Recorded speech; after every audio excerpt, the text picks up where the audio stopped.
So I'm sprinting down Jan steps, and I'm just like, yo, excuse me, I'm gonna bother you. Like, are you Polo to Don? And he was like, yeah. And I was like, oh, snap. Like, Okay. he Yeah. was like, yeah. He's like, this is Jimmy Iovine right here. Oh, wow. Okay. Yeah. Welcome to another episode of Jobology podcast.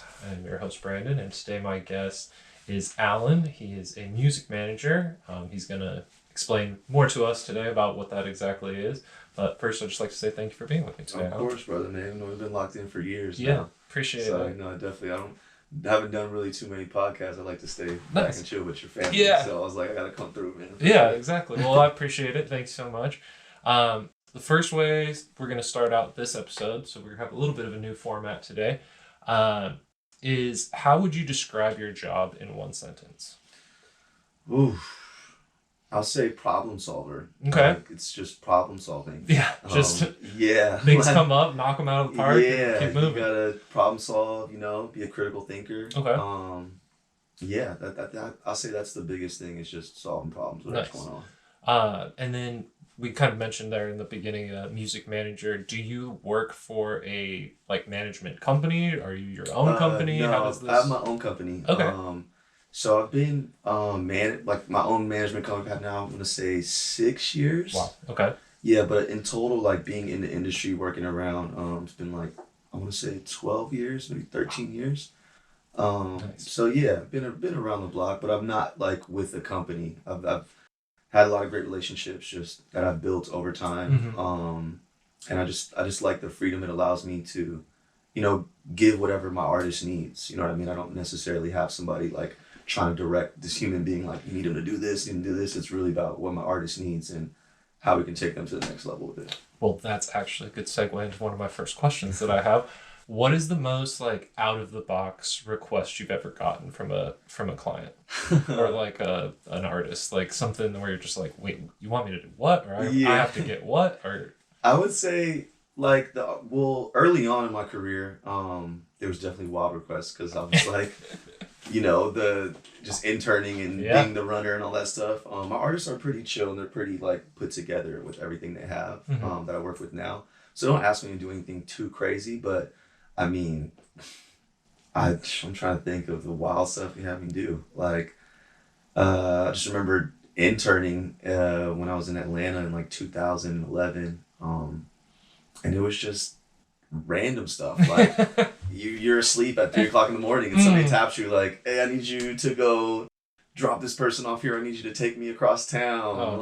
Just in the middle of your sleep, or I need you to go to the store. It's 4:00 in the morning. It's you can go to the store right here. Yeah, that's what Uber Eats is for now. Yeah, no, exactly. Yeah, I was Uber Eats back in the day, pretty much the runner of all the stuff. Sure. So I didn't think anything too wild. I think it's really just making sure the artists are comfortable in whatever they may need. So there's nothing too crazy for me. It's if it's gonna allow you to be the best version of yourself, I'll drop everything and just run and do it real quick for you. Nice. So nothing too wild. Okay, I'll say. That's good. Well, I guess that's good. It starts out crazy, and then now it's okay, I'm used to this. Yeah. Typical normal requests. Okay. When you are maybe not looking isn't the right word, but maybe it is. When you're looking for an artist to represent, or maybe an artist comes to you and wants you to represent them as a manager, what's something that you look for in that artist? First I look for is what's their work ethic with their music. Of course the music has to be on point and sure. Everything is great, and I have to actually feel something through the music myself, because in my position it's your life is my life, my artist. So I'll put you before anything in my life first because I want my artist to succeed. So first and foremost, it's your work ethic and how hard you're going for your music, because I'm going to go 110% for you. And it's not my music at the end of the day. I'm trying to help you get to the point that you're at. Gotcha. And of course, music has to resonate with me, because you got to have a lot of passion in this field, because there's going to be a lot of ups and downs. You know what I mean? It's not... Sure. You're going to go through, these waves with your artists. Yeah, dry spells where things aren't maybe... Yeah, either a dry spell or they're human beings at the end of the day. Mm-hmm. So it's the thing I always try to remember is they're going to have their little pockets. They might feel down or they might be up, and I got to be that person in the middle ground pretty much with them. Yeah. So it's like, do I Level really out. love your music? Yeah. Mm-hmm. Do I love the type of person you are? And do you have a great work ethic as Yeah. well? Because if I'm not going as hard for you, you're not going to get to the point is. But if you're not going as hard for what you need for your music, we're not going to get where we need to go. That makes sense. Because in management, like you're locked in with your artist. Mm-hmm. If you really care, I mean, there's a lot of, sometimes you get a lot of managers like, oh, this is dope, and their numbers are cool, and all this stuff. But at the end of the day, you're dealing with a human being. Right. And that's like the most important part, I'll say, within music. It's just understanding you're with a human being, and are you gonna really go into the battle with each other?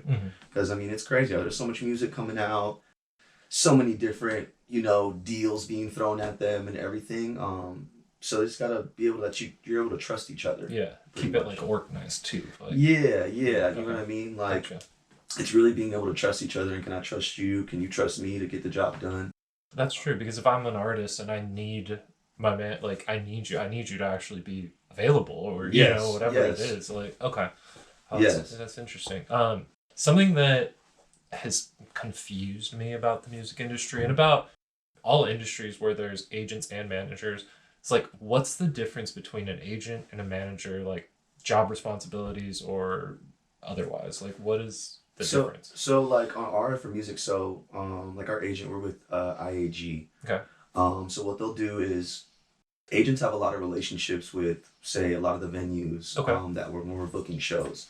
So I'm pretty much locked in with the agent. Like, hey, we're looking to set up a tour in this date around this time.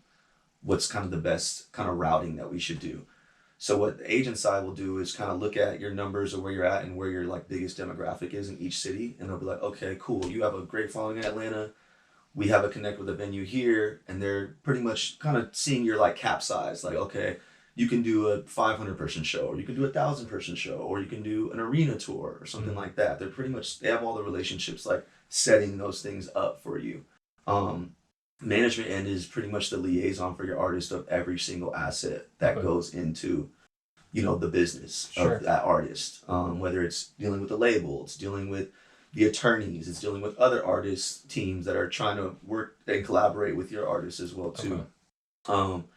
But an agent is really important just in the sense of making sure like you can go and perform at, for your fans and go on tour. You can get on these festivals and really building those relationships. Got it. Okay. So, I mean, maybe this is too simple or not, whatever, but it seems that it would be like managers, like the micro stuff, where agent might be like, okay, the macro stuff, like the tour, the whatever is that. And then you're like the day to day, if you have an issue, I'm here. I can solve this. Yeah. Well, it's like, so like the agent will, like our agent really handles all our touring and everything. Okay. And then on my end, I'm handling everything else. At the same time, while we're handling touring, like I still got to be in contact with these venues. Like, this is our tech writer. This is the equipment we need. Like, this is the setup we need with everything.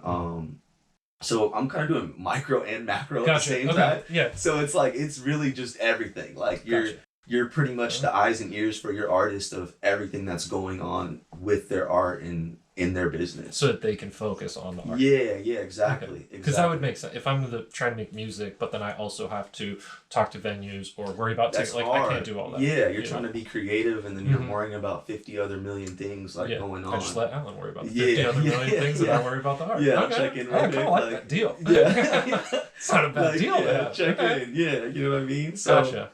Yeah, but agents are important, and having a good agent is a really important key factor as well too.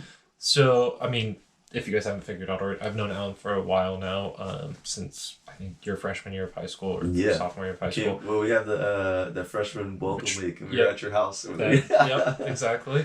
So I know that you have a background in like team sports and playing team sports, being part of teams. How does that translate, or like what can you take from team sports into now being a good manager? I think that is one of the biggest things that allows me to kind of stay sane in this, you know what I mean? Because it's not just one piece that makes everything go. Like it's not just like I'm the guy in this. Like you got to be able to collaborate with everyone, and also like not have an ego behind it. You know what I mean? Because you're gonna deal with so many different personalities. and being able to like dig yourself out of some spots, Yeah.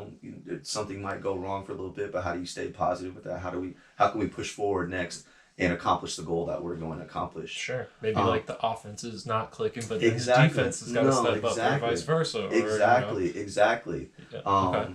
It's just really kind of like digging within yourself. Like Mm-hmm. it's late and it might be late in the game and you got to really just figure something out and not get flustered. You know what I mean? Yeah. If it's the fourth quarter, 2 minutes left, like Yeah. you can't be like scared, like, oh, I don't want the ball right now. Right. Like you got to be ready. You know what I mean? That makes sense. And there's going to be ups and downs with it. You know what I mean? And expect that. That seems like that would translate into, having that and going, okay, I have the experience of being in these types of positions. I know how to handle this. I'm ready to ready to roll. And then at the same time is just providing that confidence in your artist, like being that teammate. Like sometimes they're not always going to be 100% and be, excited. It's art. Everything is up and down. Yeah. But, being with them and being like, yo, we can do this. We can get this in. Like, we got this. Like, being that person with them, like, they're not alone in this trying to achieve what we're trying to achieve. Yeah. Sometimes you're the teammate, but sometimes you're the coach. Where you're what?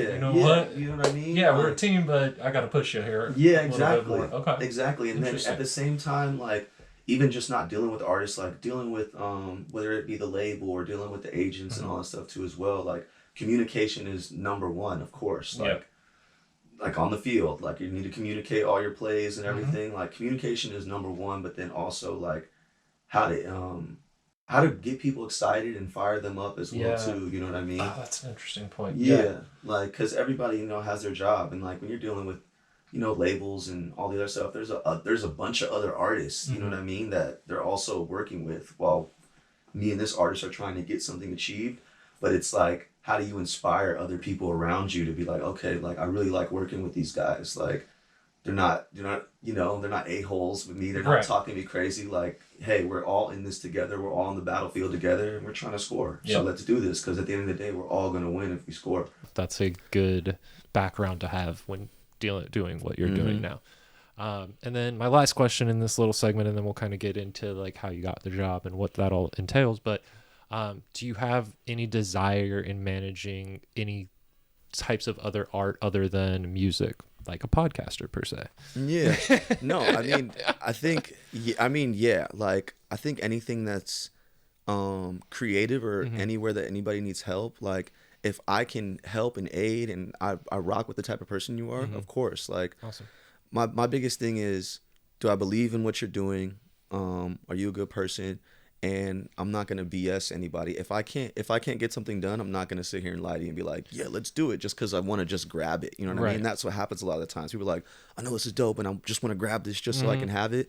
I don't like to do that. If I can't do something, I'll be like, hey, I can't do this, but I can direct you to somebody who can, or I can help with these little pieces here. You know what I mean? Like, or maybe hey, we can't do this, but we can do this instead. It's similar enough, or it's whatever. Okay. Yeah, exactly. The biggest thing is like just realizing, like, just don't be selfish with the stuff, because you might have there might be something you say like, this is amazing, I'm gonna get this done, like, or I know this is gonna be big, but you might not have all the resources and pieces for that. I mean, I just remember being young in the game, and I finding talent. I'd be like, dang, like I have this right here, but I don't have necessarily all the pieces for it or whatever. And that feeling kind of sucks sometimes, but it's just like, you have to learn the game, you know what I mean? You have to build those relationships up, so where you get to a point where like, oh, okay, this is what you want to do, let me make a phone call, we can set something up and make that happen. Nice. It just takes, it's over time, you know what I mean, building your relationships and understanding and learning the game. Like, it's a constant learning process. There's never like,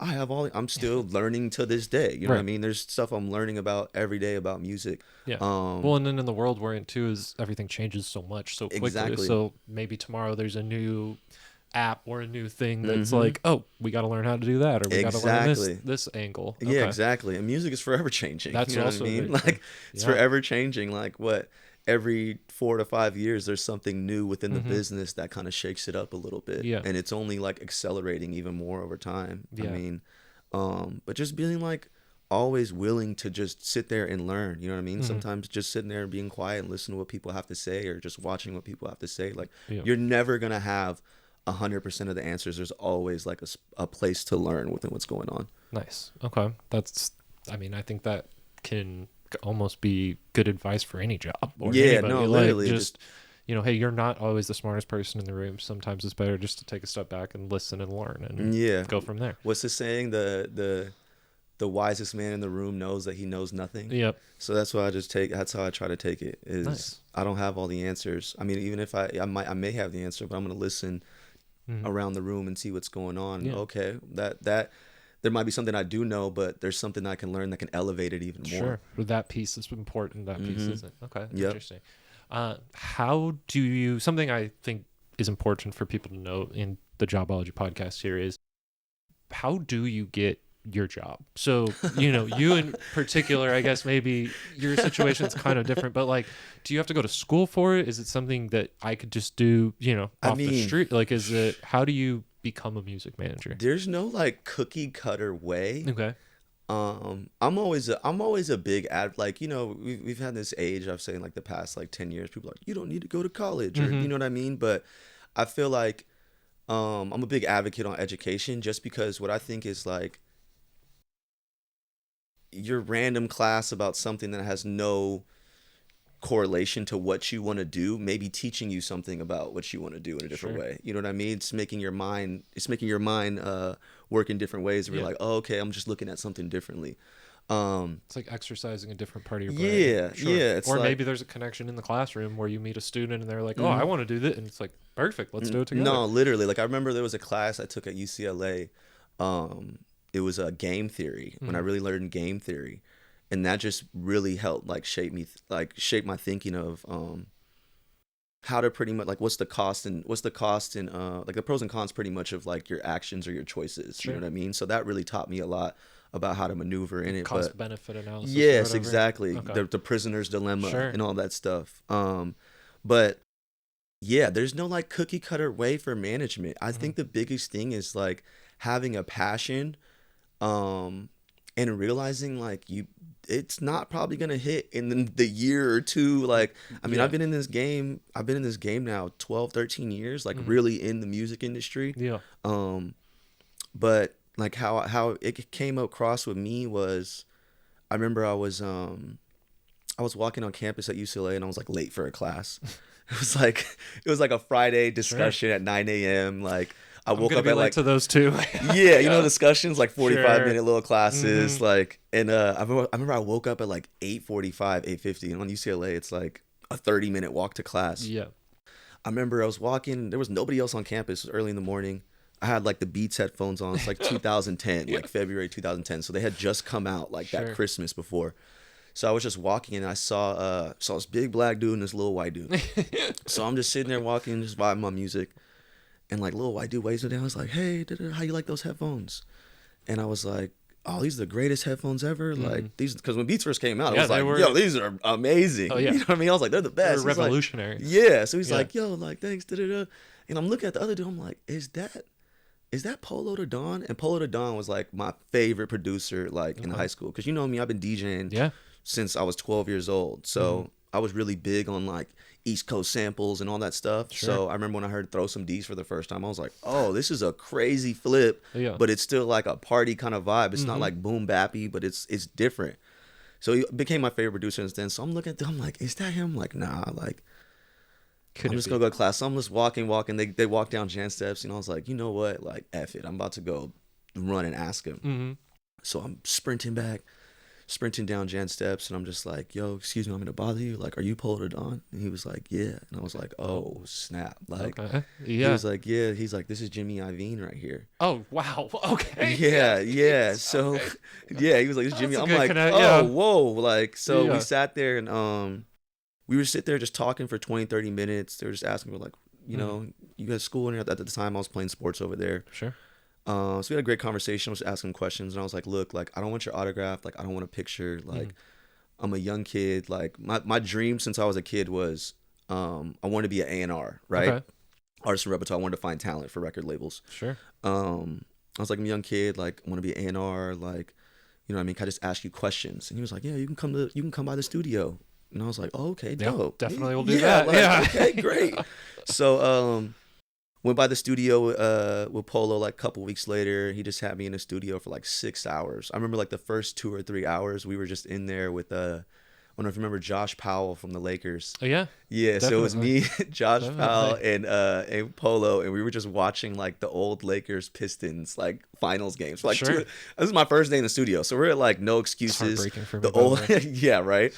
We're at the old No Excuses studio, the old Interscope studio, and like every single artist you can think of is on the wall with the Beats headphones. So I'm just like, my heart is still kind of racing. I'm like, this is my first time in a studio like this, crazy. And then he just took me in the studio. After we took me in the studio, and he was just playing beats for me for 3 hours. So he played beats for me, and then he stopped, and he'd be like, "What you think about that?" I'm like, "Oh, this is incredible. Like Sure. this." So after a while, he started picking my brain, like, "Who could you see on this record?" And I'd be like, "Oh, I see that's this. cool. Or I see this person. Yeah. Oh, okay, play another beat. Who could you see on this Sure. record? Oh, I see this person, this person, this person." So that was kind of like the initiation for me, like really in the industry. So like we had a great relationship. Really like started off the jump. So he would have me like go DJ his parties. He used to live in Penelope Cruz's old house Oh, that's cool. in the in the hills. Yeah. And I'm 20 years old at the time. So Yeah. he was over here like he would just call me like, "Hey, you trying to DJ tonight?" And I'll just pull up to his house and go DJ some crazy parties. Like we can probably get into it later, but like That's awesome. yeah, that's how it started. And then the reason why I brought up game theory is because that class was the reason why I was like, the test was so hard. It was like 7 questions and it took 3 hours. Like, Oh. so Oh. I just remember I just awful. remember being in that class and I was so mad because I Yeah. was like, I'm trying to figure out how to get in the industry. This you could know, be and I 7 hours get and my I'd be in door. the studio Yeah, with Polo. yeah. You know, I was just mad, but like I did great on the test and like I studied all night Yeah. for it, everything. But I don't know why I was so frustrated. I was like, I don't feel like I'm doing what I need to do. So I remember I literally text Polo after that exam, and I was like, "Yo, do you have any internships available?" He's like, "Yeah, but I just moved to Atlanta." Oh. So I was like, "I'm gonna hit you in 5 days. I'm gonna come out there for 3 months and intern." So literally was like, he's like, "Okay, cool." So Yeah. literally told my parents, I'm like, "Yo, I'm about to move to Atlanta for 3 months and go work in the studio and go intern." They were cool with it. Like I took a quarter off, and yeah, I was in the mix, and that was the initiation. We were living in a studio house together, and Yeah, and then I mean, I'm assuming from there it's just making connection, talking to the right Yeah, people, yeah. or you get, you're doing this kind of, either interning, but then you're like, oh, I like this aspect, maybe I'll go Yeah. into management, or I go into A&R, or I go into this. Like, yeah, no, you're seeing that's all the cool. little pieces. Sure. And that's what really got me kind of initiated in like management, because I like being, I like working directly with the artists and like helping pretty much them get their stuff out. Yeah. And really like help them express themselves in whatever way they may need. And the biggest thing a lot of times is like having somebody around that they trust, that they know is going to work. That's the Yeah. biggest thing. Like, is people can trust that whatever they ask you something, you're going to get the job done. And that just spreads and spreads and Right. spreads, because they're going to be in different conversations like, "Hey, you know that guy right there, man? He gets it done, man." Like, "Yo, who is that?" And it's just building over time. Gotcha. Okay. So that's something that I think is very important for people to know, of like, it might not be kind of how you're saying, it's not a cookie cutter thing where it's No. like, hey, you just gotta, you do A, B, C, and D, and then bam, you're a music Yeah. manager. Like there's forks in the road. There's, detours you got to take. There's this, there's that. So a Okay. lot of detours and Yeah. a lot of forks in the road for Yeah. sure, man. Okay. It's a mental game. You gotta Gotta be mentally strong, I would assume. yeah, no, it's tough, man. It's tough. There's moments there'll be moments you're like, dude, what am I doing? You know Yeah. what I mean? Like you'll When see you your get a call at 3 a.m. and you're like, what am I Yeah, doing? Yeah, you know what I mean? Because it's not like there's not like a it's not normal. Sure. You know what I mean? And the thing it will get to you is like, you'll see your friends and like you're younger in the game. I'll see my friends and like, "Oh, you got this cool little job and like you got your house and like you're starting to move forward, like get your like that stuff will kind of like get to you, but like Yeah. you got to realize like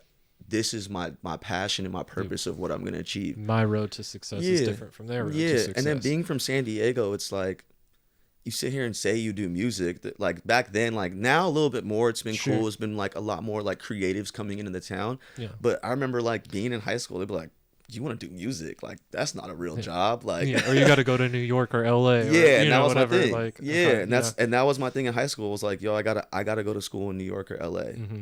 Yeah, And especially back then. Yeah, like literally, like I have to. you got to throw yourself in the mix Yep. of what's going on, because Yep. it's not too much music going on in San Diego like that. Mm-hmm. So Yeah, it's a interesting. mental battle. It's gonna Sure. be people telling you crazy, or that's not a real job, or that's not this. You know what I mean? Yeah.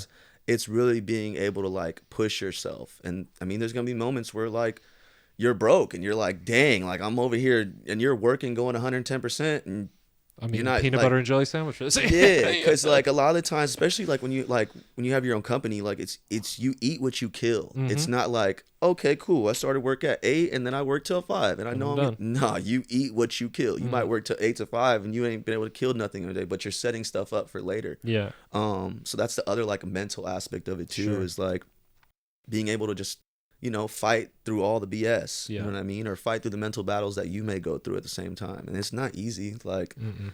it's not easy at all. Like, so I would say that's the biggest thing, is like if you really want to get into management, you got to be tough minded in it and be able to like inspire yourself and push yourself through certain things. You know Yeah. what I mean? There'll be days you'd be like, man, I just wish I had, you know, just something regular real quick. Yeah. Nah, like you got to be able to push yourself, because it's always going to test you. Like, Mhm.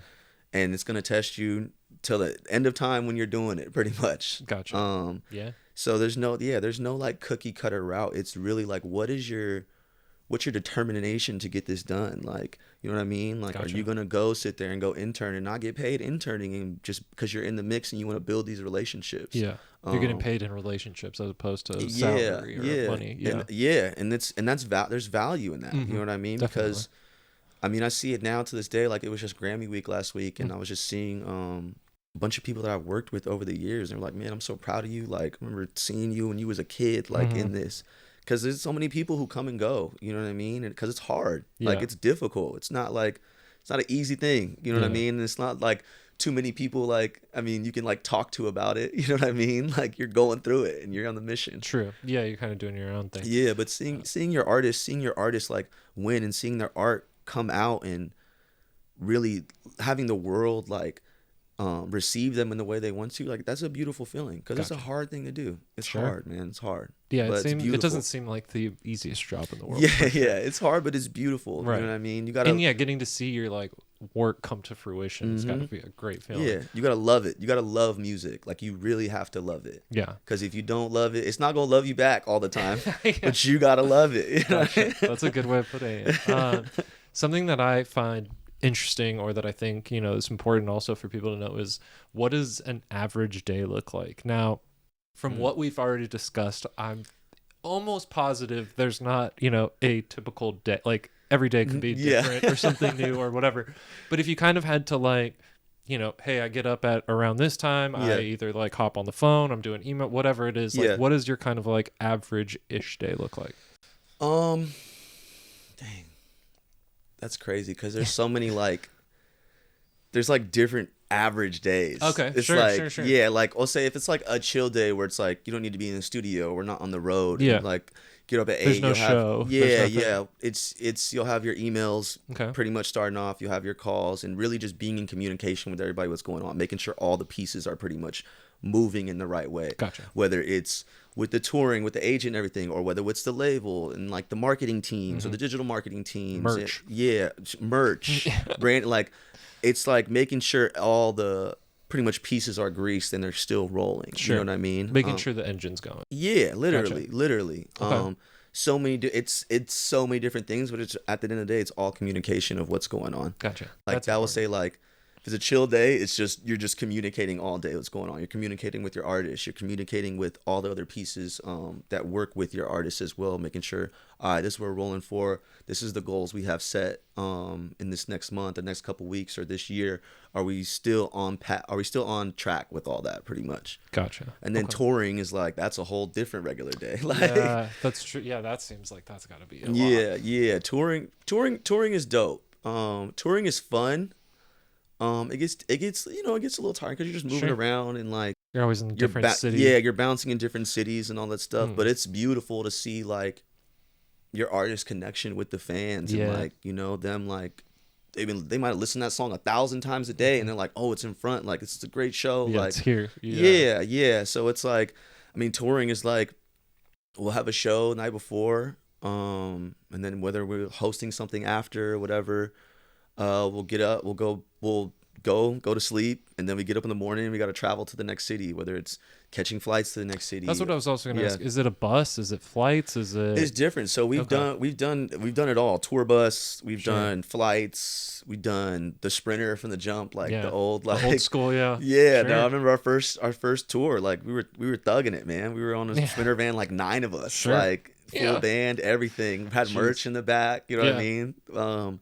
But those moments are really beautiful because it's like when you think about like music, you're like, okay, Mhm. we're hustling in this stuff. You know Yeah. what I mean? But Like, that's also like when you kind of, you get that like tightness in your group. Hey, Exactly. we're all on this sprinter van together. yeah, So and we it's gotta make family. this You thing know what go. I mean? You Yeah. turn into a family because Sure. you're all going through the same stuff together. Sure. You know what I mean? And then my last kind of question here before we get to the wrap up is there like, maybe this doesn't apply for your job specifically, but like, is there advancement opportunity for you? Like, or is that just getting like bigger artists? Like, what would that kind of entail? Or like, well, just, ideally, are you like, I want to head my own management company and I don't manage any more day to day. I just have people that do it Yes. for me. I mean, yeah, the advancement really is in like, what are you trying to achieve in this Mhm. game? And then also, do people know you do really good work? Because I mean, Okay. I've seen managers be like, they have a great artist and the artist booms up and Mhm. then they get a EVP job somewhere of like A&R or something. Sure. You know what I mean? So it really just matters like what do you want to come out with it? I mean, you can just be a manager straight all the way through if you want to Gotcha. as well. You and your artist might be so locked in, everything is so set that you're like, I don't need to necessarily go to a different company or work Gotcha. with this company. Or you might be a manager like, I want to expand some of my stuff, and you join a management company as well too. Gotcha. Like, hey, I got these artists, I just need a little more infrastructure and something, and you go over to a management company too. Okay. Yeah, Yes. That's interesting. Okay. There's like so many different like ways to just elevate, but at the end of the day, the most important thing is the music and the artist, and like, are you getting that work done in that spot? Gotcha. Because at the end of the day, people are going to see it and be like, oh wow, like I want you to come on my team, or what do you think about this? Mhm. There's so many different facets of it. Gotcha. Okay. That makes sense. Again, like a lot of this, something I always like to say is like, I know nothing about anything. So I just sit here and absorb, and I'm like, Yeah. oh yeah, that makes sense. I guess Yeah. that is what would happen. Okay. Mhm. Yeah, of course. That's the best way to go about Yeah, it. I know nothing about anything. I just sit here and learn. That's why I like doing this job. Yeah. And then the last bit of our podcast here, I always like to leave for our guest for time to either promote a cause, a business, a whatever they want. If you want to promote your artists, whoever, this is your time. Yeah, I mean, go listen to my artists like Arin Ray. To me, he's the best male R&B act out here. Okay. Like in all single shapes and forms of what it is. Like there's nobody who can perform like him on stage. Like he's producing, he's writing all his own stuff. He's like a generational talent. Incredible. Like he's incredible, man. Like he's a workaholic, he's a studio rat. Like, and also he's a good person too at the same Nice. time. You know what I mean? He's not like a diva. You know what I mean? Like Yeah. like when fans meet and they're like, dang, like you're a cool person. You know what I mean? Like, Yes. and that's important because it's like you want your fans to be able to like go out there and do it. Like they want to go fight for you as well too. Yeah. You know what And I mean? somebody you can relate to. Where Yeah, it's like, yeah. oh, you're doing what you do, but you're just another. You're one of Yeah. us. Like, I can yeah, you know what I relate. mean? But Okay. like he definitely a star. You know Nice. what I mean? But like That's awesome. he doesn't have like a crazy ego like That's cool. that. You know what I mean? So I feel like he's gonna be a person you're gonna really be hearing until you're old and gray, pretty Yeah. much. Like Awesome. and he can perform. Like he can really perform, and he's really putting these records together himself. Mhm. Also Savannah Cristina, who I also managed, incredible. Like that girl goes on stage and she's just a star. You feel her, she's a star. Mhm. She's an incredible talent.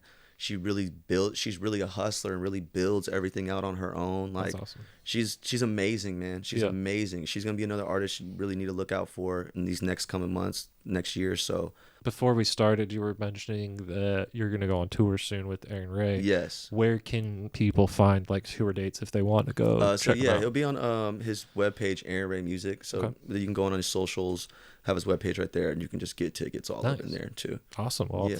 thank you for taking your time out to talk to us today course, and man, of course. share some some stuff that I think a lot of people might not have known, or if they did, getting that reiteration of like, hey, just keep going, keep pushing, and you can make it. Yeah, man, that's what it is. And just especially like that's why I want to do it here with you. Like, don't be doing podcasts like this. So it's like hometown, like, you know what I mean? Yeah, just really believe in yourself at the end of the day. Right. Really believe in what you're trying to achieve. It's not going to be easy. It's going to be a long road. You know what I mean? You're gonna have doubters in the corner. It could be family. It could be girlfriends. It could be anything. Like you're gonna could be all of them. Yeah, it could be all of them at one time. And like, how are you pushing yourself through that? Yeah. But at the end of the day, it's very rewarding. Like seeing your artist really like just seeing an initiation of a record and they're coming up with a song right there and just watching it manifest through everything. That's the thing that keeps me in it, is like watching the manifestation of a piece of art just go throughout the world and go to all these places. You're like, dang, it's really affecting all these people in this different way. That's awesome, man. Well, thank you so much. Appreciate your time. And, like we said, go check out Arin Ray. Awesome, brother. Thank you, man. Appreciate you, man. Well, that's it for another episode of the Jobology podcast. Thank you for tuning in. If you guys want to support our channel, please make sure you like, subscribe, and follow at Jobology Podcast on all major social media platforms. Your support means everything. Like we say to end every episode, make good choices.